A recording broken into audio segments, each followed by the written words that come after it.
പ്രിയമുള്ളവരെ,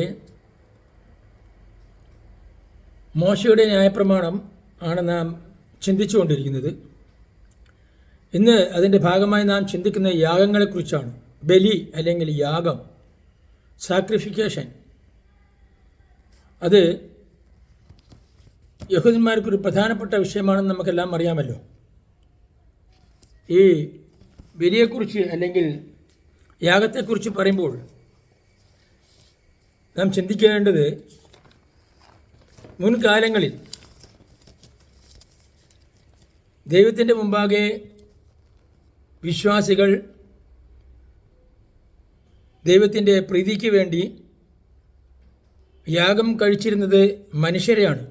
നരബലി നാം കേട്ടിട്ടുണ്ടാവും. മിക്ക എല്ലാ മതങ്ങളിലും ഈ നരബലി അങ്ങനെ ഉണ്ടായിരുന്നു. അതിന് ഉദാഹരണമാണ് അബ്രഹാം തൻ്റെ മകനായ ഇസ്ഹാക്കിനെ ദൈവത്തിന് വേണ്ടി യാഗം ബലി അർപ്പിക്കാൻ വേണ്ടി മോരിയ മലയിലേക്ക് കൊണ്ടുപോയതെന്ന് നമുക്കറിയാം. പിന്നെ മനുഷ്യർക്ക് പകരം അത് മൃഗവും പക്ഷികളും ധാന്യങ്ങളൊക്കെ തന്നെ ഇങ്ങനെ യാഗമൃഗങ്ങളായി ഉപയോഗിക്കാൻ തുടങ്ങി. ആദ്യമായി ഈ യാഗം ദൈവത്തിന് വേണ്ടി യാഗം കഴിച്ചിരുന്ന ഒരു പ്രധാനപ്പെട്ട വിഷയം നമ്മൾ ബൈബിളിൽ കാണുന്നത് ഉൽപ്പത്തി പുസ്തകത്തിൽ ആദ്യത്തെ മനുഷ്യൻ ആദമിൻ്റെയും ഹവ്വയുടെയും ആദ്യ പുത്രന്മാർ ദൈവത്തിന് യാഗം കഴിച്ചതാണ്. ഹാബേലും കായിനും. കായിൻ മൂത്ത ജ്യേഷ്ഠൻ. കായിൻ ദൈവത്തിന് തൻ്റെ കൃഷിയിൽ നിന്നും ഏറ്റവും നല്ല വിളവുകളൊക്കെയും കൊണ്ട് പോയി ദഹനയാഗം നടത്തി, അതായത് ബലി നടത്തി.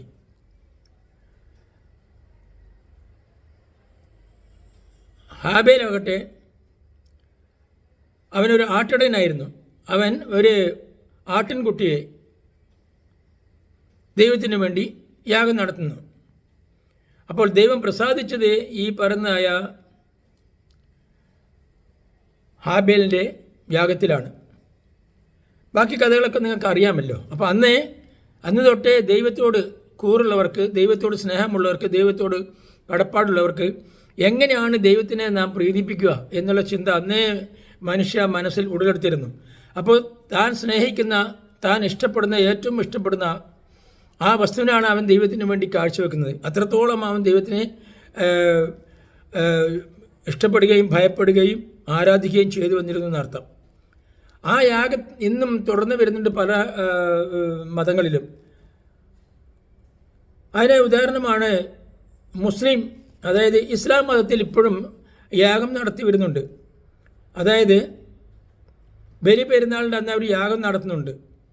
മുസ്ലിം practices animal sacrifice on Eid al-Adha, one of the most significant festivals in Islam, which falls between the 10th and 13th days of the Islamic month of Dhul Hijjah. The meat of the sacrificed animal is shared among family members, friends, and the poor.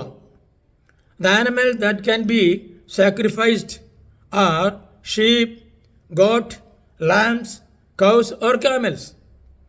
The act of sacrifice is done in commemoration of the willingness of Ibrahim and his son Ishmael to obey God's commandments for Ibrahim to sacrifice his son.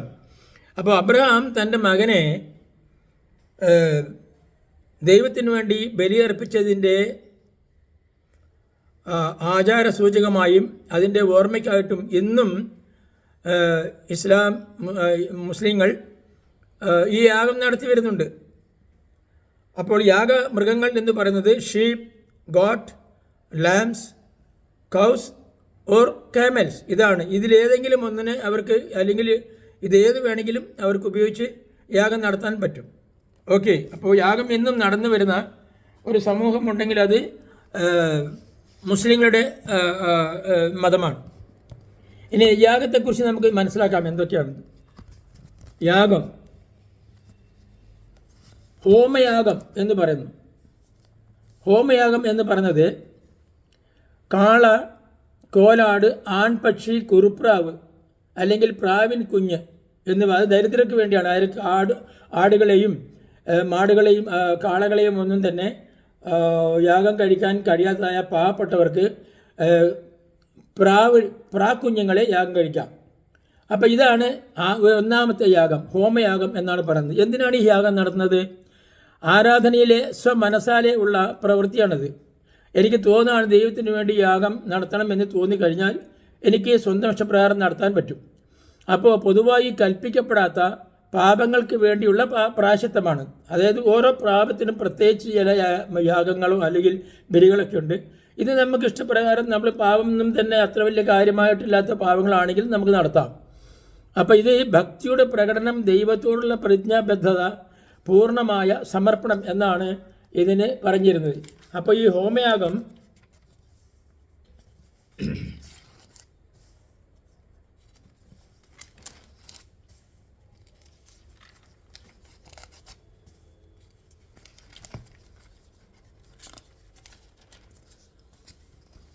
ഇത് ഇവിടെ പറയുന്നുണ്ട്. ലേവ്യ പുസ്തകം 6-ാം അധ്യായത്തിൽ 8 മുതൽ നിങ്ങൾ വായിച്ചു നോക്കിയാൽ അറിയാം. ഹോമയാഗത്തിൻ്റെ പ്രമാണം ഇതൊക്കെയാണ്. ഏതൊക്കെയാണ്? ഹോമയാഗം രാത്രി മുഴുവനും ഉഷസ് വരെ യാഗപീഠത്തിന്മേലുള്ള വിറകിന്മേൽ ഇരിക്കുകയും യാഗപീഠത്തിലെ തീ അതിനാൽ കത്തിക്കൊണ്ടിരിക്കുകയും വേണം. അപ്പോൾ ഈ യാഗപീഠത്തിലുള്ളതായ ഈ ബലി, അത് ആ ഹോമയാഗം രാത്രി മുഴുവനും നടന്നുകൊണ്ടിരിക്കണം. അത് ഇടയ്ക്ക് വെച്ച് ബ്രേക്ക് ചെയ്യാൻ പാടില്ല. പിന്നെ തീ കത്തിക്കൊണ്ടേയിരിക്കണം എന്നാണ് പറയുന്നത്. ഇനി അടുത്തത് ഭോജനയാഗമാണ്. ഭോജനയാഗം അതിനുപയോഗിക്കുന്നത് നേരിയ മാവാണ്. ഒലിവെണ്ണ, കുന്തിരുക്കം, ചുട്ടെടുത്ത അപ്പം. അത് പുളിപ്പില്ലാത്ത അപ്പമായിരിക്കണം. നമ്മളതൊക്കെ ദോശയൊക്കെ പുളിപ്പിച്ചാണ് നമ്മൾ ദോശയൊക്കെ കഴിക്കുന്നത്. പക്ഷേ ഇത് പുളിപ്പില്ലാത്ത അപ്പമായിരിക്കണം.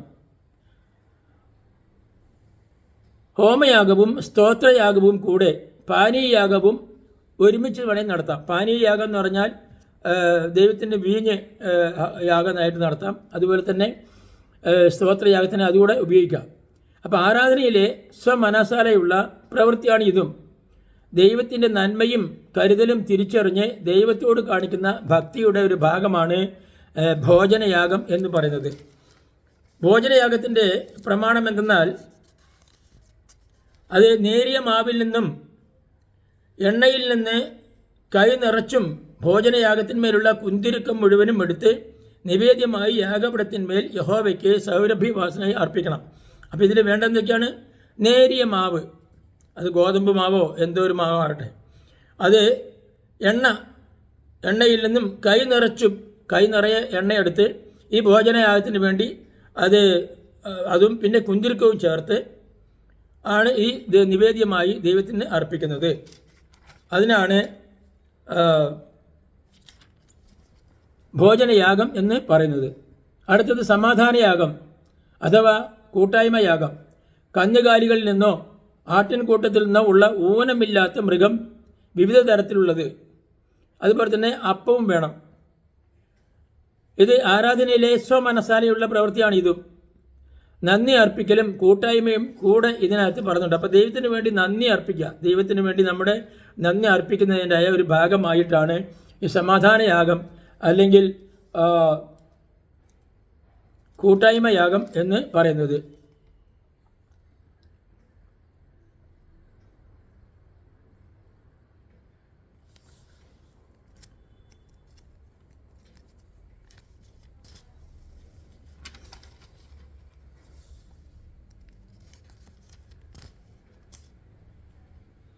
അടുത്തത് പാപയാഗം. പാപയാഗം എന്ന് പറയുന്നത് അതിനുവേണ്ടി ഉപയോഗിക്കുന്നതായ മൃഗങ്ങൾ കാളക്കുട്ടി ആണ്. അതുപോലെ ആണാടിനെ ഉപയോഗിക്കാം, പെണ്ണാടിനെ ഉപയോഗിക്കാം. പിന്നെ ഇതിന് കഴിയാത്തവർ പ്രാക്കുഞ്ഞുങ്ങളെ, ചെറിയ പ്രാക്കുഞ്ഞുങ്ങളെ 2 വീതം, അത് ദരിദ്രർക്ക് അങ്ങനെ ഒരു സഹായം ചെയ്തു കൊടുക്കുന്നുണ്ട്. പിന്നെ നേരിയ മാവ്. ഇത്രയും സാധനങ്ങളാണ് പാപയാഗത്തിന് വേണ്ടി ഉപയോഗിക്കുന്നത്. മനഃപൂർവ്വമല്ലാത്ത പ്രത്യേകതയുള്ള നിയമപരമായ പരിഹാരം, പാപങ്ങൾക്ക് വേണ്ടിയാണ് ഇത് ചെയ്യുന്നത്. പാപത്തിൻ്റെ ഏറ്റുപറച്ചിൽ, പാപത്തിൻ്റെ ക്ഷമ, മാലിന്യത്തിൽ നിന്നുമുള്ള ശുചീകരണം. അപ്പോൾ ഇത്രയുമാണ് പാപയാഗത്തിൻ്റെ ഉദ്ദേശം. അപ്പോൾ പാപയാഗം പാപത്തിന് വേണ്ടി അർപ്പിക്കുന്ന ഹോമയാഗത്തെ അറുക്കുന്ന സ്ഥലത്ത് വെച്ച് പാപയാഗ മൃഗത്തെയും യഹോവയുടെ സന്നിധിയിൽ വെച്ച് അതിനെ അറക്കണം. അത് അതിവിശുദ്ധമാണ്. പാപത്തിന് വേണ്ടി അത് അർപ്പിക്കുന്ന പുരോഹിതൻ അത് തിന്നണം. സമാഗമന കൂടാരത്തിൻ്റെ പ്രാകാരത്തിൽ ഒരു വിശുദ്ധ സ്ഥലത്ത് വെച്ചാണ് അത് പുരോഹിതൻ തിന്നേണ്ടത്. അതിൻ്റെ മാംസം തൊടുന്നവനെല്ലാം വിശുദ്ധനായിരിക്കണം. അതിൻ്റെ രക്തം ഒരു വസ്ത്രത്തിൽ തെറിച്ചാൽ അത് വീണത് ഒരു വിശുദ്ധ സ്ഥലത്ത് വെച്ച് കഴുകണം. അത് വേവിച്ച മൺപാത്രം ഉടച്ചു കളയണം. ചെമ്പുകലത്തിൽ വേവിച്ചു എങ്കിൽ അത് തേച്ച് വൃത്തിയാക്കി വെള്ളം കൊണ്ട് കഴുകണം. അപ്പോൾ ഈ പാപയാഗം എന്ന് പറയുന്നത് പുരോഹിത കുലത്തിലെ ആണുങ്ങൾ മാത്രമേ തിന്നാൻ പാടുള്ളൂ. സ്ത്രീകൾ അത് ഭക്ഷിക്കാൻ പാടില്ല.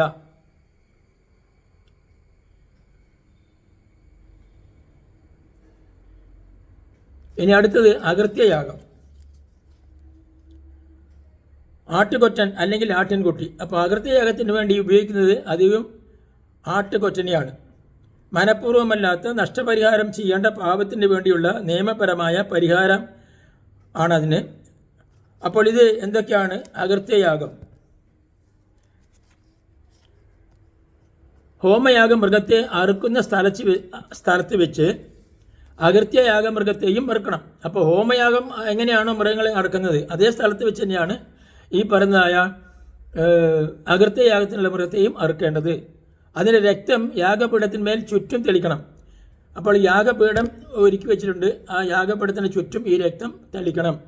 അതിന് സകല മേധസ്സും, തടിച്ച വാലും കുടൽ പൊതിഞ്ഞിരിക്കുന്ന മേധസ്സും, മൂത്രപിണ്ഡം രണ്ടും, അവയുടെ മേൽ കടിപ്രദേശത്തുള്ള മേധസ്സും, മൂത്രപിണ്ഡങ്ങളോട് കൂടെ കരളിന്മേലുള്ള വപയും എടുത്ത് പുരോഹിതൻ യാഗപീഠത്തിന്മേൽ യഹോവയ്ക്ക് ദഹനയാഗമായി അത് ദഹിപ്പിക്കണം.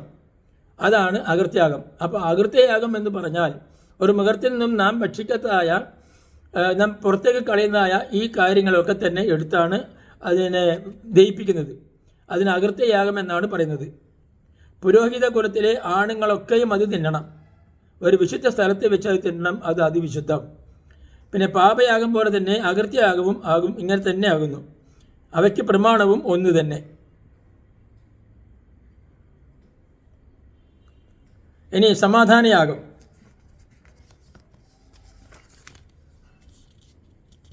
നമ്മൾ നേരത്തെ പറഞ്ഞു കഴിഞ്ഞു. സമാധാനയാഗം യഹോവയ്ക്ക് അർപ്പിക്കുന്ന സമാധാനയാഗത്തിൻ്റെ പ്രമാണം എന്തൊക്കെയാണ്? അതിനെ സ്തോത്രമായി അർപ്പിക്കുന്നു എങ്കിൽ അവൻ സ്തോത്രയാഗത്തോടു കൂടെ എണ്ണ ചേർത്ത പുളിപ്പില്ലാത്ത ദോശകളും എണ്ണ പുരട്ടിയ പുളിപ്പില്ലാത്ത വടയും എണ്ണം ചേർത്ത് കുതിർത്ത നേരിയ മാവ് കൊണ്ടുണ്ടാക്കിയ ദോശകളും അർപ്പിക്കണം.